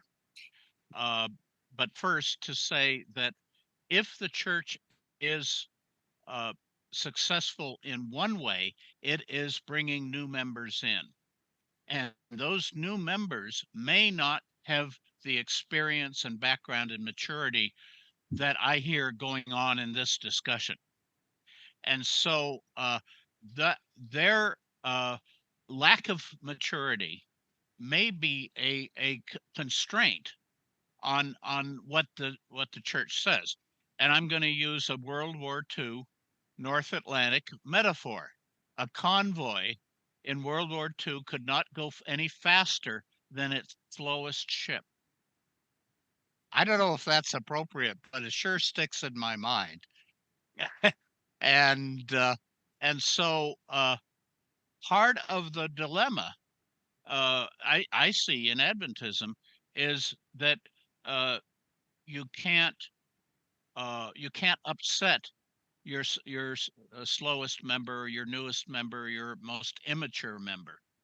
And I think that convoy metaphor certainly applies to the General Conference offices. Thank you, Michael, and thank you for the question as well. And add to that all the international differences as well. And you've got an even more complicated situation. Oh yes, yes. Trying to think of a fitting metaphor to add there. But Doug, you're next in the question queue. Yes, and here's a couple of things that occurred to me after my last go around, thinking about the wider cultural context in which I was raised, born in 55. I remember the physician family that my parents worked for. They lived about 10 minutes from our home. They had the resources in probably about 1960, when they were making some modifications on their house, to build a bomb shelter under the concrete floor of their garage. And I remember the careful calculation. We lived in a town of about 6,000, and it was about an hour and a half drive from the nearest town in Spokane, Washington. And I remember calculating or hearing the calculations of how long an ICBM from Russia would take to get to us and the amount of warning, and realizing that it was about the same time that it would take for us to drive from our house to these physician friends' families' house and get into their bomb shelter. So I do realize that there is some context that was very much specific to that era, that Cold War era.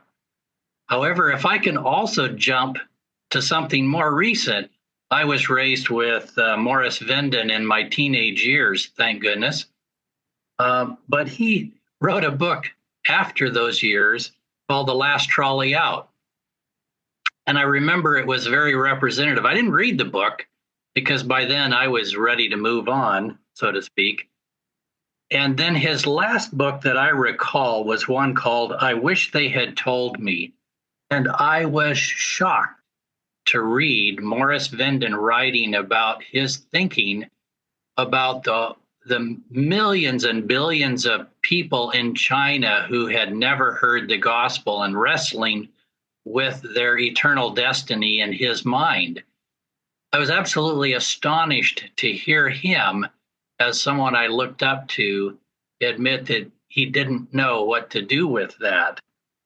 And so in my thinking, maybe the answer that is okay for me is there was 40 years that an entire generation of Israel spent in the wilderness, and all but two, apparently, according to the story, had to die off before they could go into the promised land.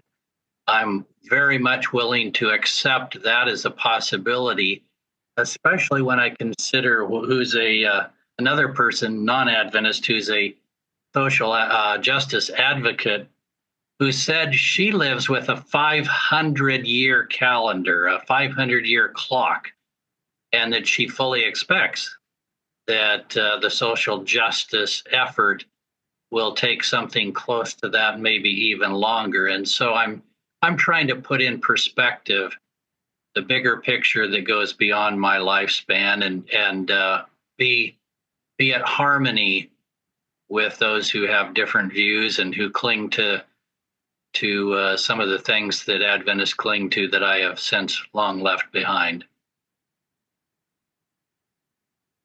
Yeah, I can't add anything to that.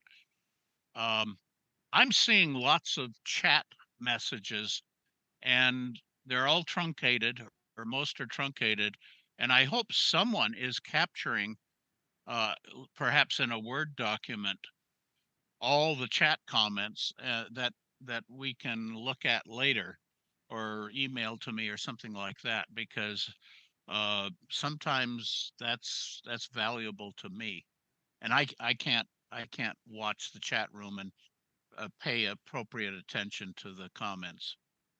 Michael, I'll get you the chat, the file, so that you can get that Love it. after the fact. But yeah, it's a lot to be answering questions they're presenting and doing the chat. Like, when people try to do that, I get nervous for them. So yeah, don't worry about that bit. I wonder about the etiquette. If we were in the room together, we wouldn't be talking over each other. Yeah, well, I wonder about the etiquette. Well, you're doing great, and we thank you for that, and thank you for the great comments and questions. And they continue here with Carolyn, who's next and has unmuted. Hi. I know that your talk was based on anxiety in Adventism. I just found it interesting recently. The last week or so, there was an article from New Zealand where there's some litigation going on from some of these high schools, and that sounded so familiar in their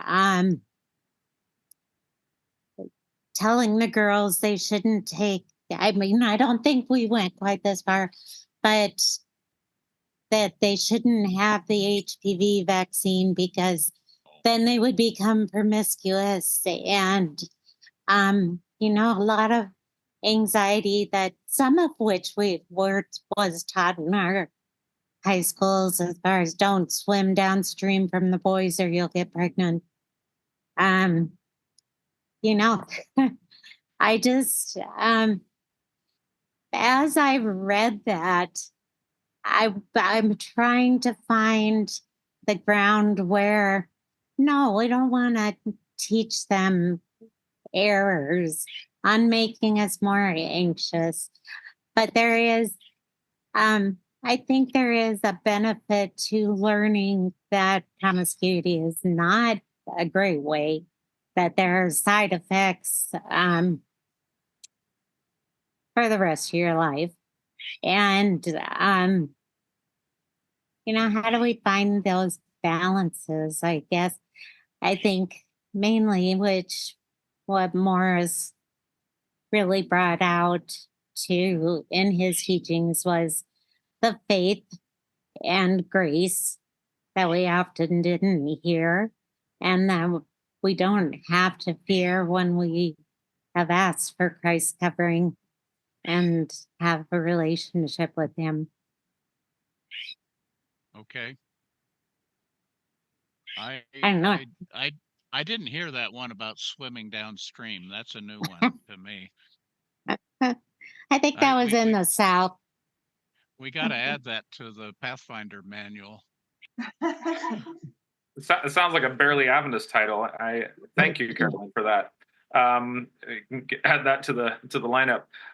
Excellent. All right. Was that your reaction, Michael, or do you? That's all. Yeah. I don't know what's going on in New Zealand other than earthquakes. Good stuff. Okay. Jerry's the next hand raised, and we're entering our final half hour. So let me add some anxiety, some time pressure. If you want to get your question in, this is your moment. And Jerry is unmuted and ready to go. Okay, a few things. Michael, thank you so much for your presentation. I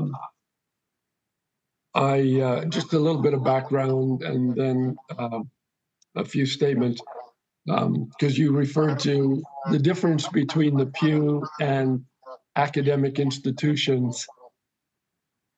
And so out of I'm a retired pastor and a retired clinical psychotherapist.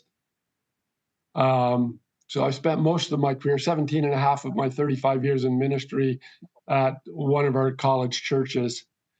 And although I vowed I would never work in an Adventist ghetto, I ended up in one. But it was a great experience. It happens. It does happen. One of the things you really, since I retired, I've been reading voraciously. I did read a lot before I retired, but one of the things that you said that I thought, or one of the slides that I thought was really pulled some things together, and that was the difference between the rural perspective and more the academic worldview. Mm-hmm. And that whatever the Review and Herald said really became the Adventist worldview in a rural community and rural culture of Adventism. I had come to the conclusion, as I'm sure many on this forum have, as I've read over the years, that a lot of our theology, and especially eschatology and paranoia that goes with that, is based on what I think we would call theological folklore. And I just, for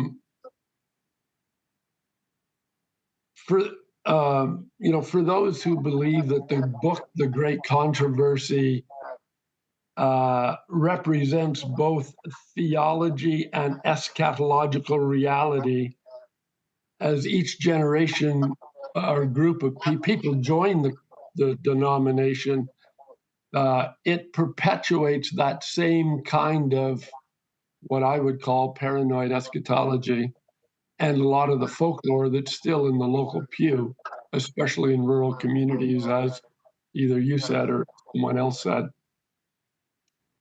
But as I was listening to you too, and I've talked to in other not closed circles, but trusted circles, and other people here over the last couple of years that my wife and I have listened to this Saturday afternoon seminar. You get the sense that it's there's a level of Adventism that's really spiritually abusive. Now, coming from a pastor, Mm-hmm. that's probably quite a statement. Mm-hmm. But I just, why I got into a doctoral program years ago back in the 90s, I had a background in psychology from a state university in Canada before I got into theology and then after seminary.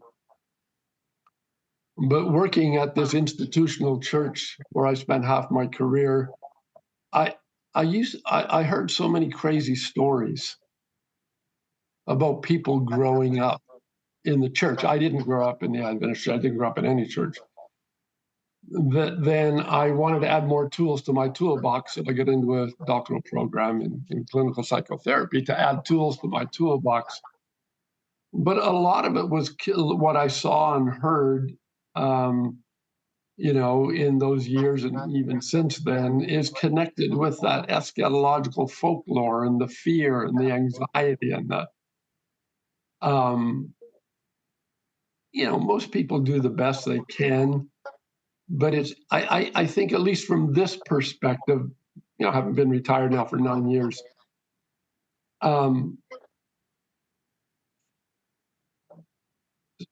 Spiritual abuse is a significant thing, and what that does to people, I think there's some real moral and ethical things to think about and what that does to people spiritually, emotionally.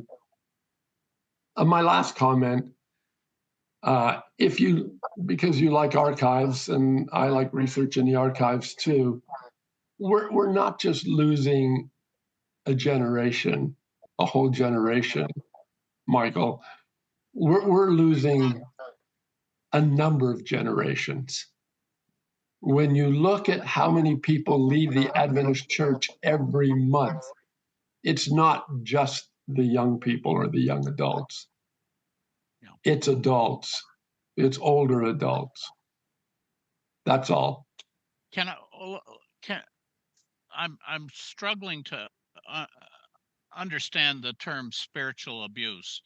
Would an example of that be the girls' dean in a boarding academy telling the girls they're all going to hell? Well, I think anybody telling anybody else they're going to hell is spiritual abuse, because who are they to judge? Well, deans do it all the time, apparently. Yeah, well, that's unfortunate. That's unfortunate. Well, that's part of their job.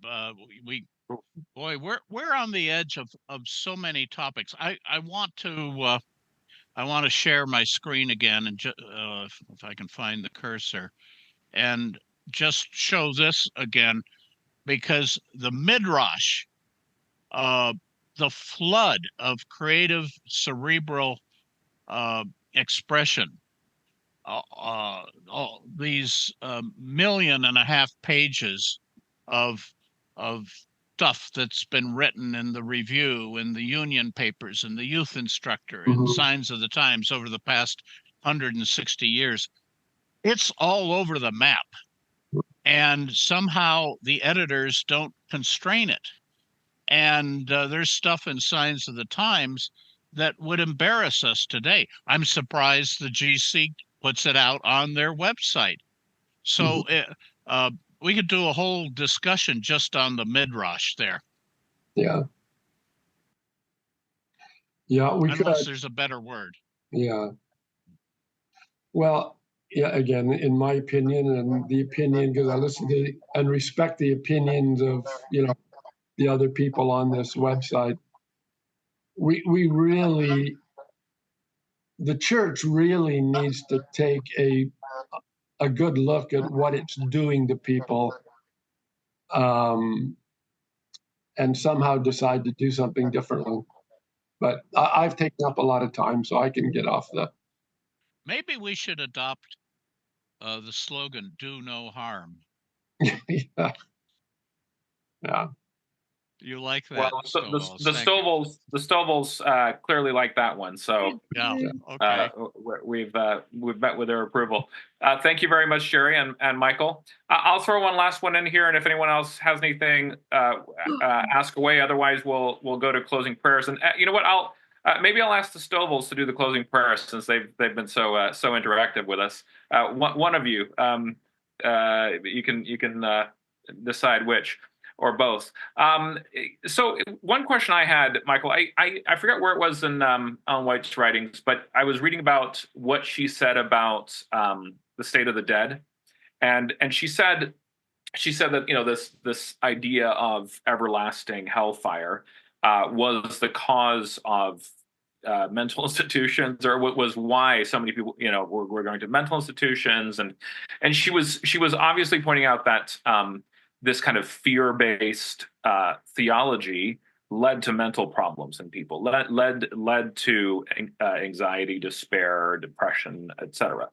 And so I'm wondering, so in my view there, progressive revelation and more light led to a doctrine that people could say is somewhat progressive, that our view of the state of the dead, and that we don't believe in eternal fire.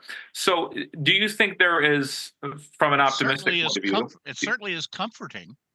It is comforting. Now, do you think there's place for further evolution in the church where we consider other traditionally held beliefs and perhaps take a more progressive approach to them? Because there are ways to read the Bible that are different from the fear and trembling. Do you think that would be appropriate progressive revelation and additional light? I've got to think about that. Anybody that starts a paragraph with "Didn't Ellen White say somewhere?" Yeah, I knew I was going to get in trouble for that one. Immediately gives me pause. Yeah. Reiner has a good line too. It's like, because you can always, she said so much, so you can get her to say just about anything based on something. She's very malleable. Yeah. Exactly. Ed's got a question. Ed. I do.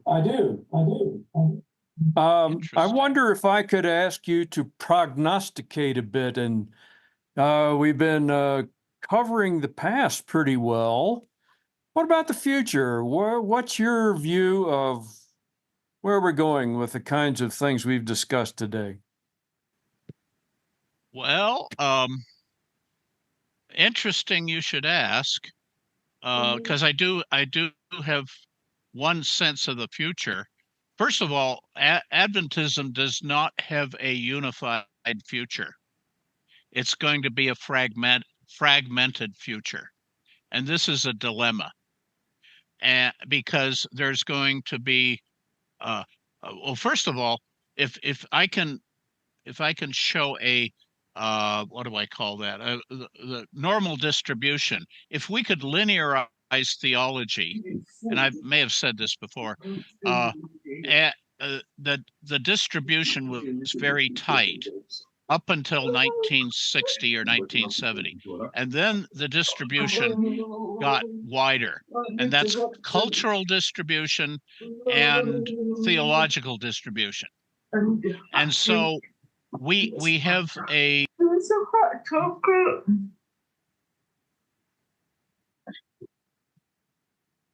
Sorry, Michael. Go ahead and unmute yourself. I accidentally muted you. I see what you were doing. Thank you. I was trying to mute some background noise. I saw the problem. Thanks. Wow. I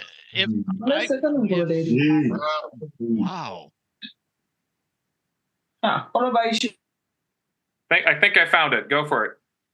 Yeah, I'm going to bring up some slides that show you the future, if that's permissible.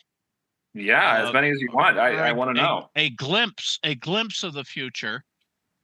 Fortunately, they're on the they're just beyond the end slide. So if I don't, let me do a share screen, and here. Is this the prophecy seminar, or are we? No. There is in Loma Linda a very unique congregation called Crosswalk. And some of you are familiar with it. They stream, they have franchises. And this has been going on for quite a while. Ed, your daughter was there for a while. And it looks like an industrial building. It's the most unusual congregation in the conference. And it is the most heavily caffeinated congregation in Adventism. And they have 3 services on Sabbath and 1 on Friday night. It still is generating the 9th largest tithe in southeastern California. And they have satellites all over the place. And this is the line. They've got 6 baristas working the counter here. And it is also a destination church. So you see this a lot, people getting their picture taken there. They have incredible Sabbath school rooms. It's all in a high ceiling industrial area. And there's just a tremendous amount of energy, both in the children's Sabbath schools and in the adult. I think this is one of the most incredible posters. Baby dedications every 3 weeks. So this is a very fertile congregation. The main room, to use an entertainment expression, the big room, has very high decibels, which is why I don't sit in there, because I wish to preserve my hearing, and very high energy. They're interested in the congregational community, yes. Is there a focus on Jesus? Absolutely. Are they interested in parsing the 28 doctrines? No. Is there a sense of urgency about the second coming? No. Are they worried about the Vatican? No. Are they worried about keeping up the standards? No. So I'm going to drop what crosswalk I do not hold up as a normative for the future of Adventism. It is one cultural fragment of the Adventist culture, and it is very successful. And what we're going to have to figure out is if Adventism fragments culturally, not necessarily financially, and that's a whole Patty, I don't know what you mean by yes, they do.